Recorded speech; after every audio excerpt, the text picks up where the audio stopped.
नमस्कार।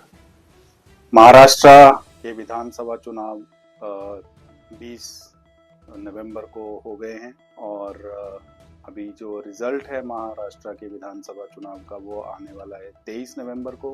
तो इस चुनाव में इस बार बहुत दिलचस्पी आपको लगने वाली है, यानी कि बहुत दिलचस्प चुनाव है इस बार महाराष्ट्र का, क्योंकि एक ही पार्टी दो धड़ों में बंटकर लड़ी है और ऐसे ही दो पार्टियां हैं महाराष्ट्र की, रीजनल पार्टीज हैं जो डिवाइड हो गई और दो अलग अलग खेमों में बंटकर एक दूसरे के विरुद्ध लड़ी हैं। और इसमें कुछ सीटों पर ऐसा भी है जहां पे एक परिवार के बीच में दो लोगों की आपस में लड़ाई है। तो महाराष्ट्र में कुल 288 विधानसभा सीटें हैं और इसके लिए करीब करीब 4000 उम्मीदवारों ने अपनी किस्मत आजमाई है और लगभग 10,900 कैंडिडेट्स ने अप्लाई किया था, जिसमें से कुछ 1600 कैंडिडेट्स रिजेक्ट हुए थे।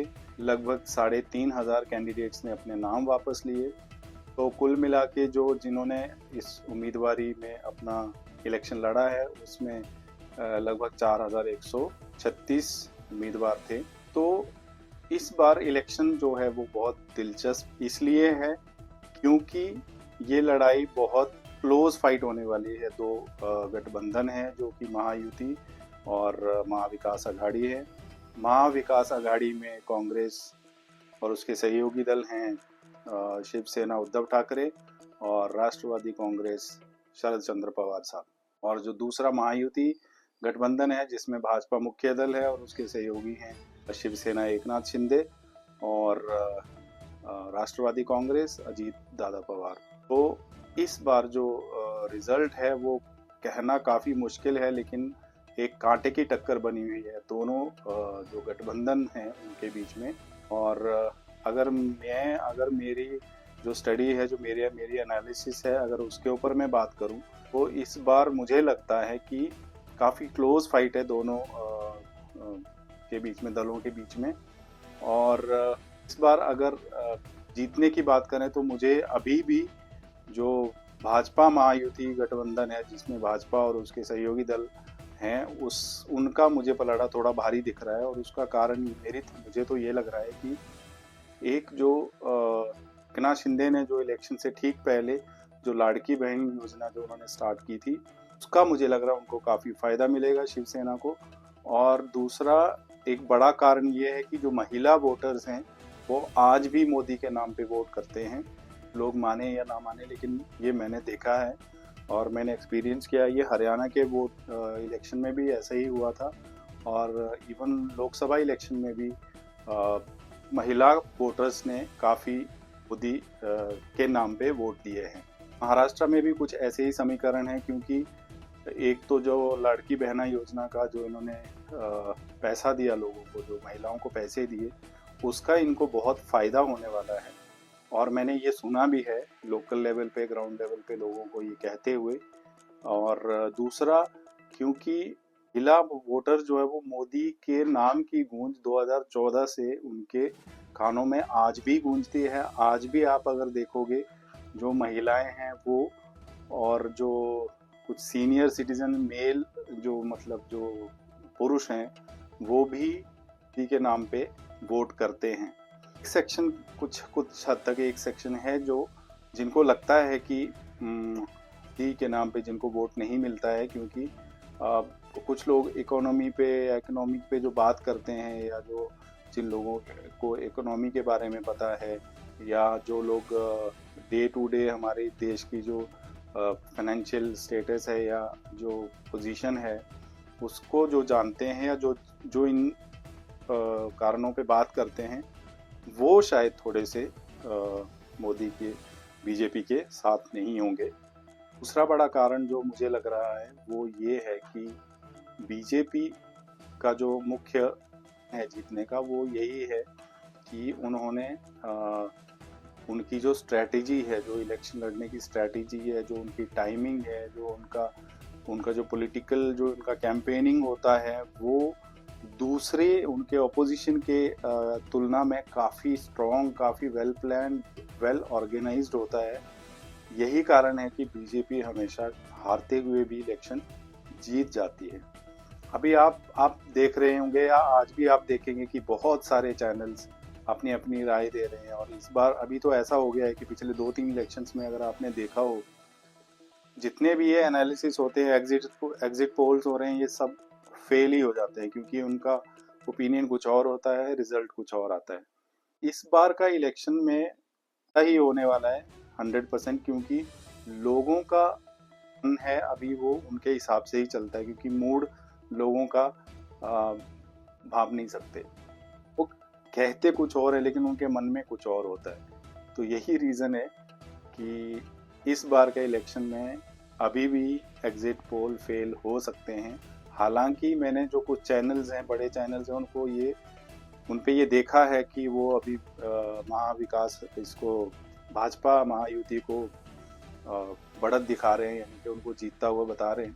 लेकिन मेरे हिसाब से, अगर स्टडीज़ के हिसाब से जो मैंने देखा है, जो मैंने एनालिसिस किया, उसके बेस पे मुझे ये लगता है कि महाविकास अघाड़ी और महायुति, भाजपा महायुति की काफ़ी क्लोज फाइट है। और ऐसा भी हो सकता है कि दोनों 50-50 पे आ जाए। और जहाँ तक अन्य या बागी जो जिन्होंने इलेक्शन लड़ा है, इंडिपेंडेंट लड़े हैं, वो एक 10 सीट इधर से उधर हो सकती है। अदरवाइज 130 के करीब दोनों बड़े जो संगठन हैं इनको मिल सकती है। मतलब 140 महाविकास अघाड़ी और 140 सीटें महायुति को। तो देखने वाली बात अब ये है कि ये बात होती है या नहीं। लेकिन जो मेरा कहने का मकसद है दोस्तों, वो ये है, सरकार कोई भी आ जाए, आपको, हमारे फ्यूचर जनरेशन को क्या मिलेगा और क्या मिल रहा है। 3,000 देने से या 1,500 रुपये देने से हर महीने हमारे देश का भविष्य बन जाएगा? 1,500 रुपये से एक फैमिली कोई अपने परिवार को चला सकती है? रुपये से एक मुखिया अपने परिवार को, या एक लेडी अपने परिवार का पालन पोषण पूरा महीना कर सकती है? मेरे हिसाब से, अगर मेरी ओपिनियन अगर मैं बताऊं, तो ये जो पैसे देने का जो एक नया इन्होंने अभी टोटका ढूंढा है, ये मेरे हिसाब से बहुत गलत है। क्योंकि इसके अलावा अगर एम्प्लॉयमेंट जनरेशन करें, इसके अलावा लोगों को सक्षम बनाएं, लोगों का स्किल डेवलपमेंट करें, एजुकेशन पे काम करें, कल्चर पे काम करें, तो मेरे ख्याल से लोगों के लिए वैसे ही रोज़गार के जो एम्प्लॉयमेंट के जो सोर्सेज हैं वो निकल के आएंगे। लेकिन ये पैसे बांटना और पैसे बांट के इलेक्शन में जीतने की उम्मीद रखना, ये दोस्तों हमारे देश को कहीं नहीं ले जाएगा। ये हमारे देश को और पीछे धकेलेगा। पैसे बांटते हैं, सरकार जो पैसा बांटती है वो उसकी ज़रूरत नहीं है जिनके घर में जो ऑलरेडी कमा रहे हैं, या जिनके घर में उतना कमा रहे हैं कि उनका परिवार पल सकता है, उन लोगों को ज़रूरत नहीं है। घर में नहीं है कोई, किसी को कोई रोज़गार नहीं है, जो गरीब हैं उनको वो 1,500 रुपये पूरे नहीं होंगे। दोनों तरफ से अगर आप देखेंगे तो ये जो स्कीम इनकी 3,000 रुपये और 1,500 रुपये की स्कीम, जो कि महाविकास अघाड़ी बोल रही है कि 3,000 रुपये देंगे, और महायुति बोल रही है कि अभी 1,500 दे रहे हैं, बाद में 2,100 कर देंगे, तो इसका मेरे हिसाब से हमारी जनता को या हमारे देश को या किसी को कोई फ़ायदा नहीं होने वाला है। ये जो है, ये सारा कुर्सी का खेल है दोस्तों। हम कर तो कुछ सकते नहीं है। जो आपने ड्यूटी करनी थी वो आपने कर दी है, आपने वोट डालना था, आपने वोट डाल दिया है।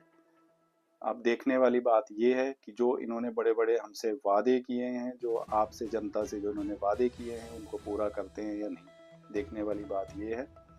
इसका जो नतीजा है वो मिलेगा 23 नवंबर को, और उसके बाद ही पता चलेगा कि मुख्यमंत्री, जिसमें दोनों तरफ कई दावेदार हो सकते हैं, एक तरफ एकनाथ शिंदे है, उधर फडणवीस साहब भी अपना मुख्यमंत्री बनने के देख रहे होंगे सपने, अजित पवार जो है वो भी मुख्यमंत्री की रेस में आ सकते हैं। दूसरी तरफ उद्धव ठाकरे जी हैं, कांग्रेस है, उसके बाद शरद पवार जी हैं, और सुप्रिया सुले जो कि उनकी बेटी हैं, तो उनकी तरफ से भी दावेदारी हो सकती है मुख्यमंत्री की। तो मतलब ये हुआ कि कुल मिला के इलेक्शन रिजल्ट के बाद भी बहुत दिलचस्प होने वाला है कि कौन क्या बनता है, किसको क्या मंत्रालय मिलता है, मुख्यमंत्री कौन बनता है, उसके मंत्री कैबिनेट में क्या होता है। किसको क्या कैबिनेट मिलता है, कौन सा मंत्रालय मिलता है। तो ये बहुत ही दिलचस्प है महाराष्ट्र इलेक्शन। दूसरी तरफ दोस्तों झारखंड में भी इलेक्शन हुए हैं, लेकिन उसकी इतनी हाइप नहीं थी क्योंकि महाराष्ट्र की परिस्थिति झारखंड की तुलना में एकदम अलग थी। 81 सीटों पे मतदान हुए हैं, जिसमें से 41 सीटों पे बहुमत जिसको उनकी संख्या कम से कम 41 सीटें बहुमत के लिए चाहिए।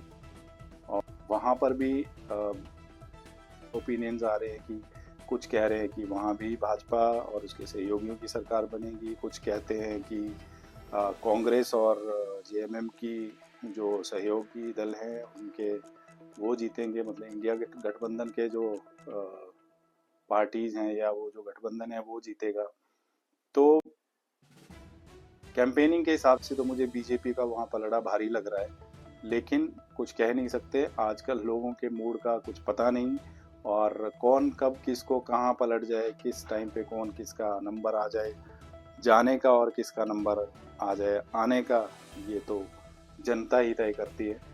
तो देखिए, और मिलते हैं अगले वीडियो में। तब तक मेरे चैनल को सब्सक्राइब कीजिए, लाइक कीजिए, शेयर कीजिए, और अगले वीडियो में फिर से मिलेंगे। तब तक के लिए नमस्कार।